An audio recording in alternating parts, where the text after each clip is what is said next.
Anatin'ny fampiroboroboana ny tontolo ara-pahasalamana ny fidinana ifotony iainona sy ijerena ny zavamisy eo anivon'ny fiarahamonina ahafahana mamolavola tetikasa sy paikady ilaina sy mety ampiarina eto Madagasikara.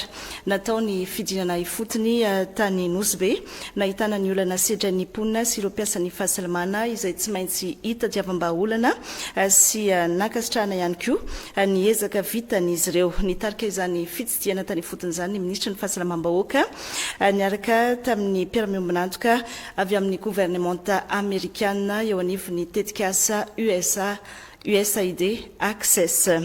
Ny ango-baovao mikasika izay mbola eo amin'ny sariny Toussaint François sy Jacques Kotomanga ihany. Karazana aretina inona avy voatsabo ara-dalàna ve? Misy fanafody saza sy fitaovana mifandraika ary mpitsabo sy mpiasan'ny fahasalamana mahafeny asany. Manahoana ihany koa ny fandraisana tanana ireo marary sy ny olana sedrainy ety fotony amin'ny ankapobeny. Ny fantoan'ny fifampiresahana sy ny fifampiainona ary ny ady hevitra mikasika ny fahasalamana ifotony na ny santé communautaire taty Nosbe ireo. Teto amin'ny Braony délégué au maire teto Jamanjary.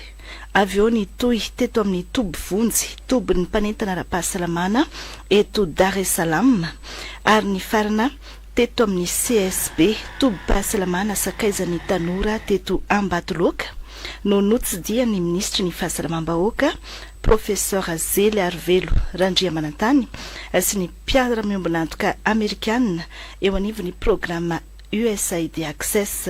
Fantatra teto fa mbola ambany ny tampanaovam-bakisiny sy ny tahany fampiasana fandrindram-pianakaviana aty an-toerana indrindra ny eto Jamanjary manokana.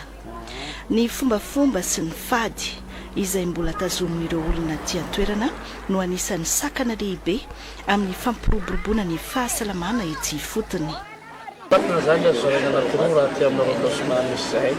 Voalohany misy ny fomba, misy ny karazana vondron'olo na fokon'olo milaza fa fomban-jareo zany tsy azo tsondromina vy, tsy azo manao vaksiny.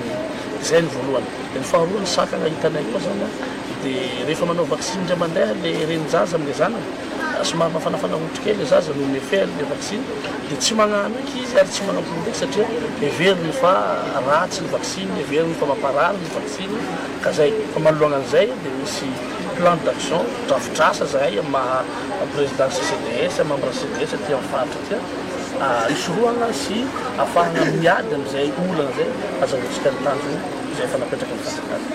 Notsindrin'ny ministry ny fahasalamam-bahoaka kosa ny fanamafisana ny fisorohana ireo aretina sy valana aretina mba tsy ho tonga amin'ny fandaniam-bola amin'ny fitsaboana. Izay mahatonga hoe zava-dehibe ny makaty amin'ny resaka fisorohana satria raha misy angamba ny toerana be mpitsidika indrindra hoe falian'ny mpizahatany dia eto amin'ity Ambatoloka ity dia atao hoe fotoana izay ahafahana fampijeran'izy ireo par rapport an'izay site touristique izay hoe inona ny zavatra atrehan'izy ireo amin'ny andavanandro, inona ny tokony fanatsarana amin'ny toetra ara-pahasalamana ary indrindra ao anatin'izay fidinana miaraka amin'ny accès izay moa dia araka ny tenenina hoe fahasalamana ny fotony na santé communautaire nijerena dia hoe ahoana ny fomba ampandraisana anjara an'ireo olona ity fotony communauté zany ao anatin'izay fanatsarana ny fahasalamana izay. Miara-mitady vahaolana amin'ny vahoaka malagasy ety fotony sy ny ministera ny fahasalamam-bahoaka ny vahoaka amerikana amin'ny alalan'ny programa USAID Access anatsarana ny rafitra ara-pahasalamana sy ny tolotra ara-pahasalamana anatin'ny fanajana ny zony marary sy ny mpiasa ny fahasalamana.